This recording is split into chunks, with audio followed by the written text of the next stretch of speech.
మీ ఎలాంటి వ్యాపార ప్రకటనలకైనా వెంటనే మా ఛానల్ సంప్రదించండి. ప్రస్తుతం మనతో పాటు ప్రముఖ ఆధ్యాత్మికవేత్త వేదిక్ ఆస్ట్రాలజర్ గోనుగుంట్ల సురేష్ బాబు గారు ఉన్నారు. గురువుగారితో మాట్లాడేద్దాం. నమస్కారం గురుగారు. మణికంఠ గారు నమస్కారం అండి. గురుగారు, విశేషంగా డిసెంబర్ చివరకు వచ్చేసాం 2025. కర్కాటక రాశి వారి పరిస్థితి ఏ విధంగా ఉండబోతుంది? ఓవరాల్గా ఈ నెలలో ప్రత్యేకంగా ఎటువంటి జాగ్రత్తలు తీసుకోవాలి? యోగాలు ఏమైనా భరించబోతున్నాయా, లేదంటే దురదృష్టం వెంటాడబోతుందా? ఓవరాల్గా ఎలా ఉంటుంది ఈ నెల? కర్కాటక రాశి వారు మనం చూసుకుంటే మొన్న మార్చ్ దాదాపు ఒక 9 months అంతకుముందు వాళ్ళు అర్ధాష్టమ శనితో బాధపడుతున్నారు, అష్టమ శనితో బాధపడుతున్నారు. బట్ ఓవరాల్గా ఆ ప్రాబ్లం నుంచి బయటపడి చాలా నార్మల్గా ఉంటారని మనం చెప్పుకున్నామండి. ఎవరైనా మన వీడియోలు చూసుకున్న పాత వీడియోలు చెక్ చేసుకుంటే కరెక్ట్గా అదే చెప్పుకున్నాం అనమాట మనం.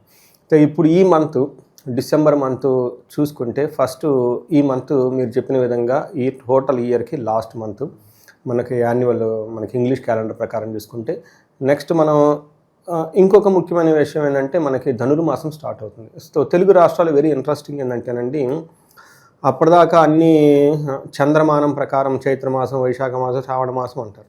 సడన్గా ఉన్నట్టు ధనుర్మాసం అంటారు 15th నుంచి 16th నుంచి. అంటే ధనుర్మాసం స్టార్ట్ అయిపోగానే అందరూ ముగ్గులు వేస్తారు.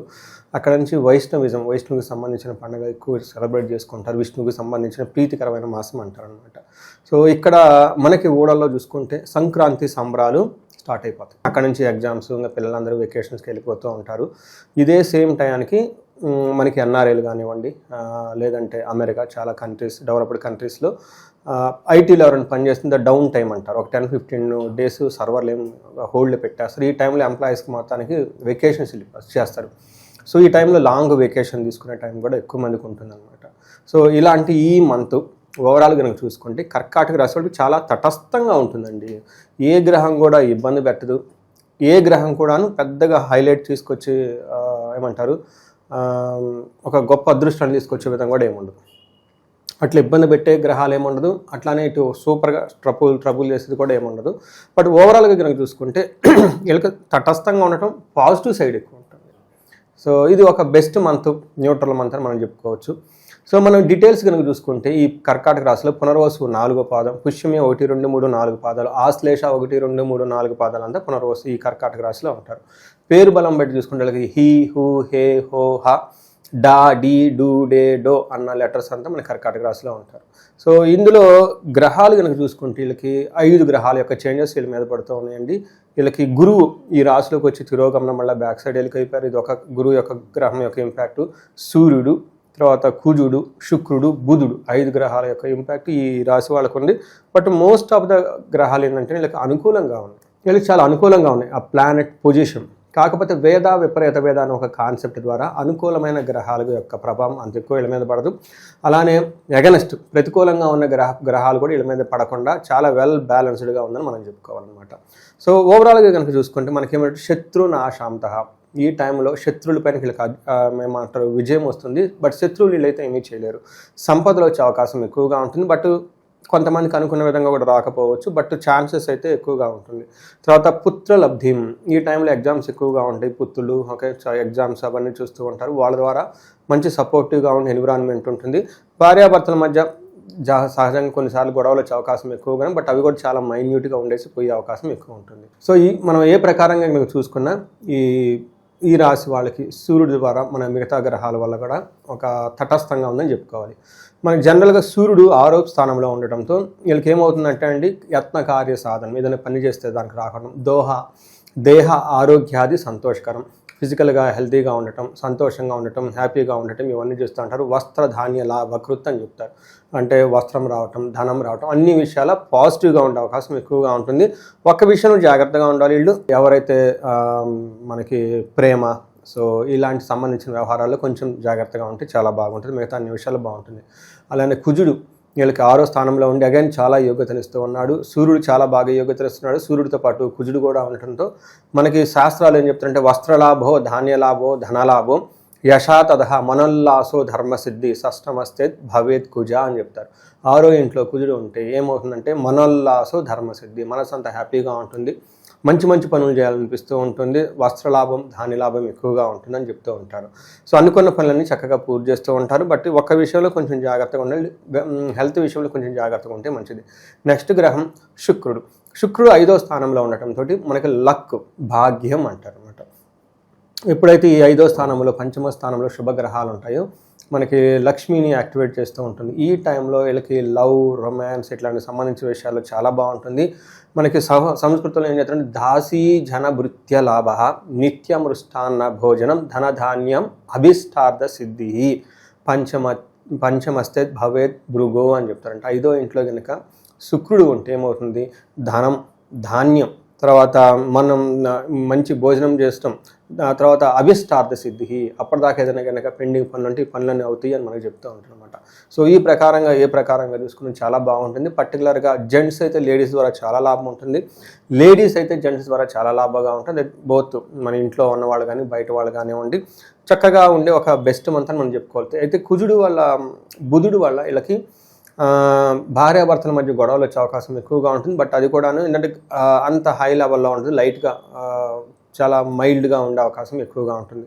సో ఇవన్నీ మనకి గ్రహాల యొక్క ఈవెన్ గురువు కూడా వీళ్ళకి ఈ రాశిలోకి వచ్చేసి మళ్ళీ వెనక్కి బ్యాక్ వెళ్ళిపోయింది. అంటే 12లో ఉన్న 1లో ఉన్న గురువు అంతా వీళ్ళకి యోగ్యతనేవాడు. అంటే ధనం విషయంలో కొంచెం స్లోగా ఉంటుంది ఈ రాశి వాళ్ళకి అని మనం చెప్పుకుంటాం. హోల్ ఇయర్ అంతా అలానే ఉంటుంది, ఇప్పుడు కూడా అలానే ఉంటుంది అనమాట. ఇవి మనకి గ్రహాల వైజు ఏ గ్రహం ఎక్కడుండి వీళ్ళకి ఎలాంటి రిజల్ట్ ఇస్తుందో మనం చెప్పుకున్నామండి.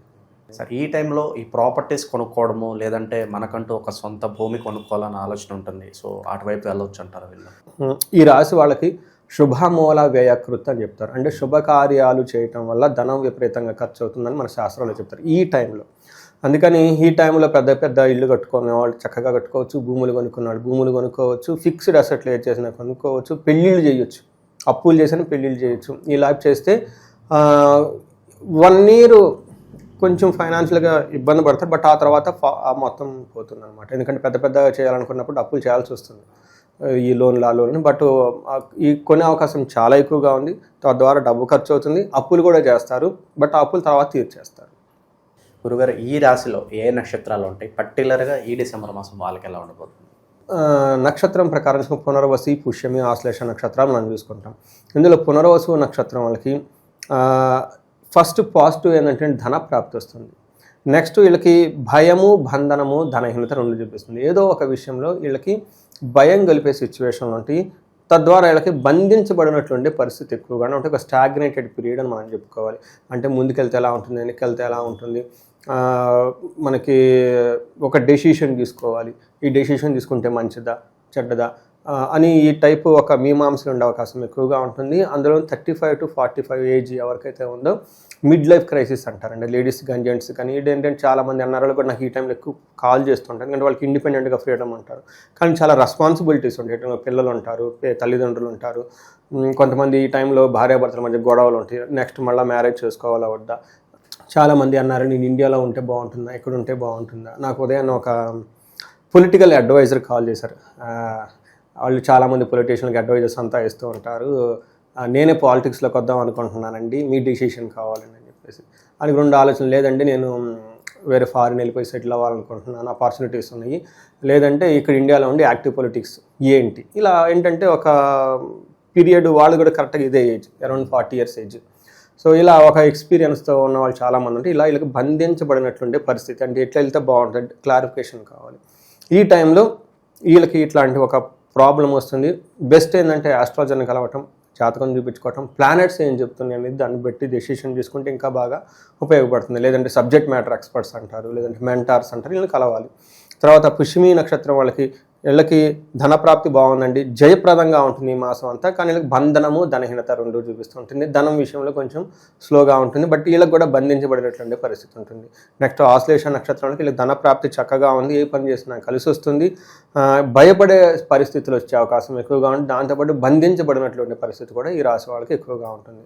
సో ఓవరాల్గా కనుక చూసుకుంటే కొంచెం భయం కలిపే పరిస్థితుల్లో చుట్టూ ఉండటము, ఎలా వెళ్తే బాగుంటుంది అని ఒక స్టాగ్నేటెడ్ లేకుంటే డైరెక్షన్లెస్గా ఉండే అవకాశం ఎక్కువగా ఉంటుంది. మిగతా అన్ని విషయాల్లో బాగుందని మనం చెప్పుకోవాలి. సో ఇవి మనకి ఈ రాశి వాళ్ళకని చెప్పుకోవచ్చండి. విశేషంగా ఎలాంటి పరిహారాలు చేసుకుంటే బాగుంటుంది ఇవి డిసెంబర్ మాసం వీళ్ళంతా? సో మనకి ఈ రాశి వాళ్ళు ఎక్కువగా నేనేం చెప్తానంటే అండి, ఎవరైనా భార్యాభర్తల మధ్య గొడవ ఉంటే విశ్వావసు గంధర్వరాజ హోమం అని ఉంటుంది అది. రెండోది ధన ప్రవాహానికి ఎవరైనా కనుక ఇబ్బంది పడిపోతుంటే స్వర్ణలక్ష్మి విశేష హోమం ఇది చాలామందికి నేను చేపిస్తున్నాను, మంచి రిజల్ట్ వస్తూ ఉంటుందండి, చేయించుకోవాలి. తర్వాత మనకి ప్రతి సమస్యకి సొల్యూషన్స్ ఉన్నాయండి. సో ఈ టైంలో పిల్లలు కూడా చదువు రావడానికి మనకి దక్షిణామూర్తి హోమం చేయించుకున్నా కానీ చాలా బాగుంటుంది. ఇండివిజువల్గా ఎవరైనా కనుక కేసులు ఇలాంటివన్నీ ఇబ్బందులు పడుతూ ఉంటే వాళ్ళకి చండీ హోమం, మహాచండీ హోమం, లేకుంటే 10 సార్లు చండీ పారాయణ చేసి 11వ హోమం చేయటం ఇలాంటివన్నీ చేస్తూ బాగుంటుంది. ఇంకా భార్యాభర్త మధ్య గొడవ ఉంటే అన్యోన్య దాంపత్య పాశుపత అభిషేకం, ఎన్ఆర్ఐలు, సాఫ్ట్వేర్లు ఎవరైనా ఉంటే వాళ్ళకి రాహువు సంపూర్ణ శాంతి పూజలు విత్ మన్యు పాశుపత అభిషేకం చేస్తే చాలా బాగుంటుంది.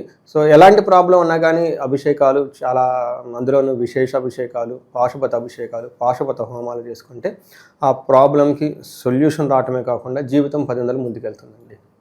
ఓవరాల్గా డిసెంబర్ మాసం అంతా కూడా ఈ కర్కాటక రాశి వాళ్ళు ఎటువంటి జాగ్రత్తలు తీసుకోవాలి, ఎలాంటి పరిస్థితులు ఎదురవుతాయి అనేది అద్భుతంగా వివరించారు. ధన్యవాదాలు. ధన్యవాదాలండి.